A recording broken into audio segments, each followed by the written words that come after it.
What's good, everyone? It's your boy Nati with another video for the channel. Welcome back to DMV Sports Zone. And today, it's been a minute.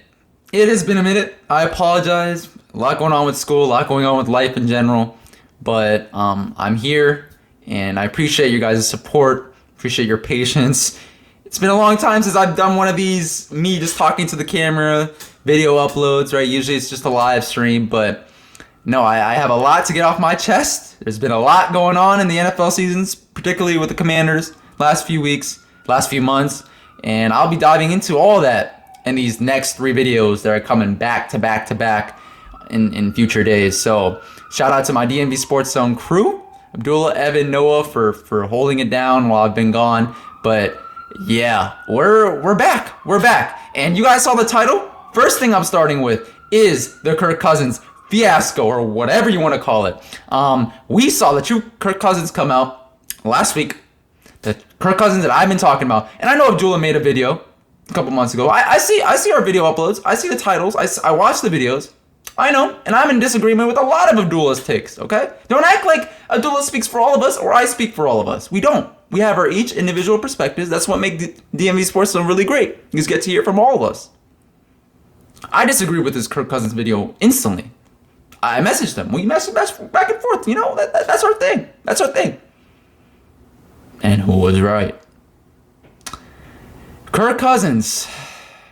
Everybody in Washington, well, I shouldn't say everybody, a good amount of people love to overhype this man. Love to say, oh, he's our best quarterback option that we've had in a lot of our lifetimes, which is true. That's also not saying much, right? Saying Kirk Cousins is our best quarterback option in recent time is not saying much at all. And people like to bring up his stats. He put up 4,500 passing yards this year, 29 touchdowns. Very good. Also the second most interception in the league. Not good. And 23rd highest QBR. Not good at all. But QBR really shows you the true picture of what a quarterback is, right? And I think it's pretty accurate for Kirk Cousins. He puts up the stats. He's a stats patter. He doesn't want to give up the, I was going to say doesn't want to give up the interceptions, but he gave up a good amount this year. But in recent years, doesn't want to give up interceptions. We saw that in the 4th and 8 play. Instead of throwing it down the field with your season on the line, right? Maybe risking an interception. He was like, you know what? I want my stats to look nice. Let me throw this 3-yard out and let's see what my tight end can do. That is Kirk Cousins.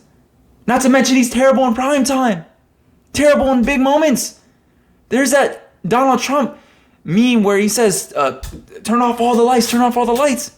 I retweeted that instantly. Putting my opinions, a lot of opinions about Trump aside.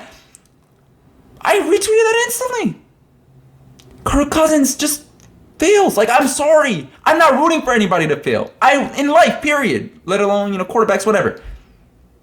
But he is who he is. He's about to be 35 this season. He's no young buck. He's 1-4 in the playoffs in his career. Unlike another guy who has a similar record in the playoffs, who I'll mention in a future upload, who I won here in DC. Kirk Cousins is 35. He's much older than a lot of the quarterback options out there. And I've been saying on previous live streams, and I'll say again, it was one of the wisest decisions this organization has ever made in my lifetime. I will not back down from that take. And so far, I've been right on it. Wisest decision to let go of Kirk Cousins. Because with Kirk Cousins, you're not just talking about having a top 15 quarterback, which I think he is here in DC. You're talking about having to give up all that money for Kirk Cousins, right? Top 5 money year after year for Kirk Cousins. I was never fine with that since 2018. I was applauding the team for letting him go. And I'm not fine with that today, 5 years later. I'm not. I said this on previous live streams. I'll say it again. In 2020 and 2021, those 2 seasons combined with all the dysfunction this organization has had. All the dysfunction, the lack of winning, controversy after controversy, the name change, everything going on. New brand, everything going on. We won one less game than Kirk Cousins in those 2 years. Not to mention we had terrible offensive talent. We had a Terry McLaurin, right? Fair. We had Antonio Gibson, although he was especially inconsistent in 2021. But who else? Dontrell Inman? Cam Sims as their wide receiver 2?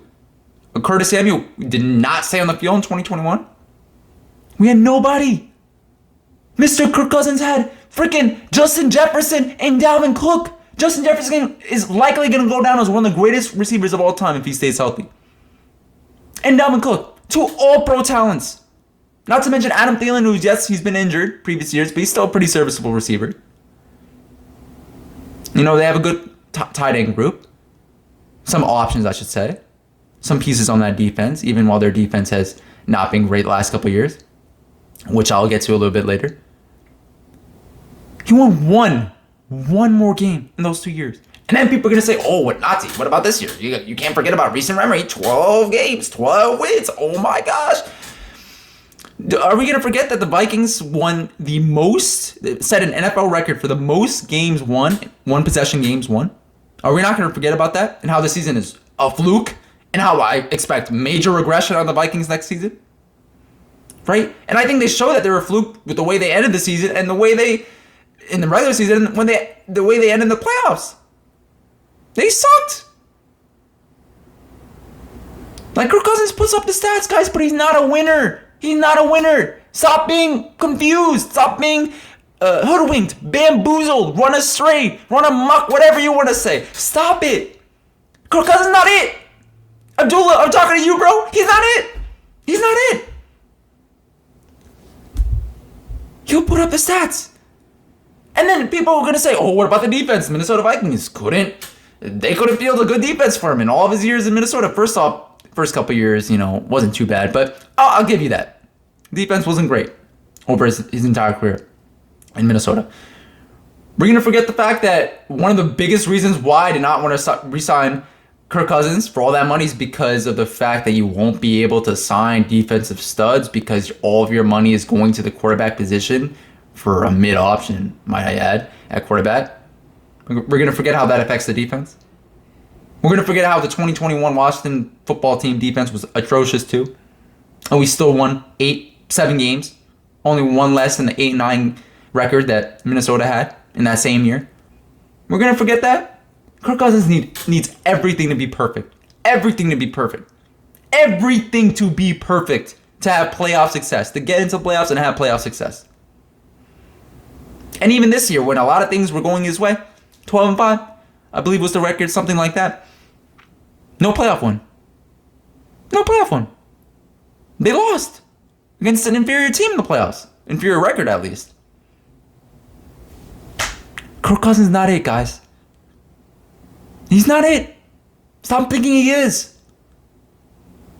He's a top 15, top 20 quarterback. Sure, that's great. That's great to have.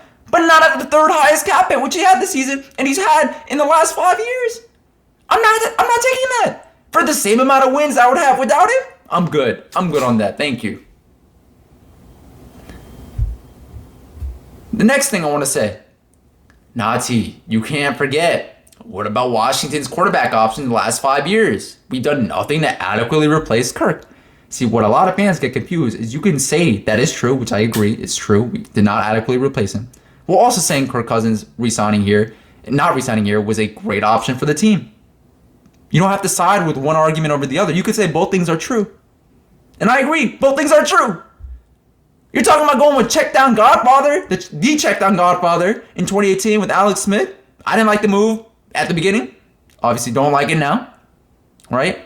Nobody could foresee his major injury, life-threatening injury. Okay. And thank God, he's doing okay and everything. He rested up. He's doing well. But I didn't like the move to start. I didn't. It was always a weird fit too with Jay Gruden's offense. Didn't really make too much sense. Okay. We're going to forget the fact that Justin Fields was there for the taking in 2021.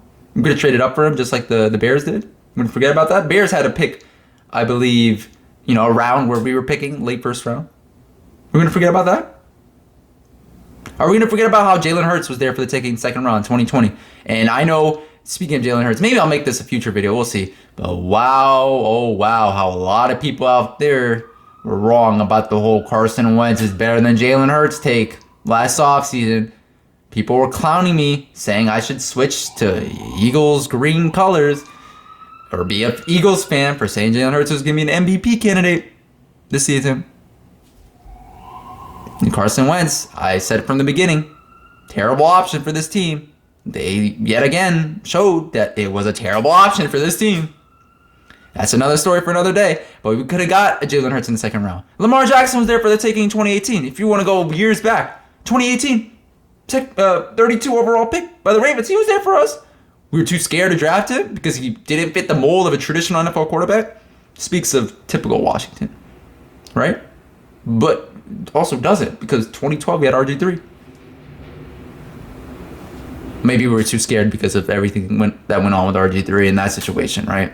Because Jay Gruden at the time was still the coach. Right? He coached RG3 for a couple years. Okay. Or a year. All right. Well, with all that being said, and we also could have traded for guys like Matt Stafford. And for all the people out there, oh, LA was a perfect fit. LA had him from the beginning, yada, yada, yada. If we actually put up an offer that the Lions could not pass up on, we probably would have Matt Stafford here in DC, and I would like it. I know some people out there don't, like my boy Corey, but Matt Stafford is a Super Bowl champion. He's a top 10, top 12 quarterback. I would have liked that. I would say top 10 quarterback. I would say top 10 quarterback. He had a down year, yes, this year, yes, but he's a better talent than Kirk Cousins. I will stand by that. I am not paying Kirk Cousins. And also, the Matt Stafford move would have been for the last couple years. We're talking about Kirk Cousins. If he re-signed in 2018, we're talking about a 5 year thing with Kirk Cousins of getting paid top 5 quarterback money for the same amount of wins we would get without him. Kirk Cousins is not a winner, especially not a primetime winner. He's just not a winner in general. I hate to say it. But with all that being said, I'm happy we did not re-sign Kirk Cousins. We need to replace him. Hopefully, maybe Howell's the answer, or a guy who I'll mention in one of these next videos. Hopefully, he's the answer. But yeah, told you, Abdullah.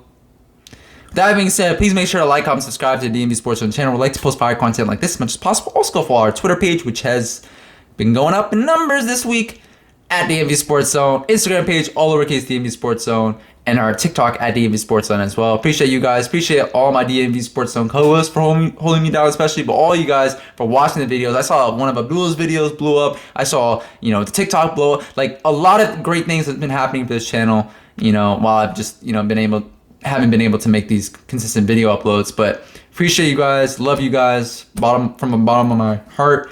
We're going on year 3 of this channel's journey. Appreciate it. And, yeah, you guys know how I feel. See you on the next one. Peace.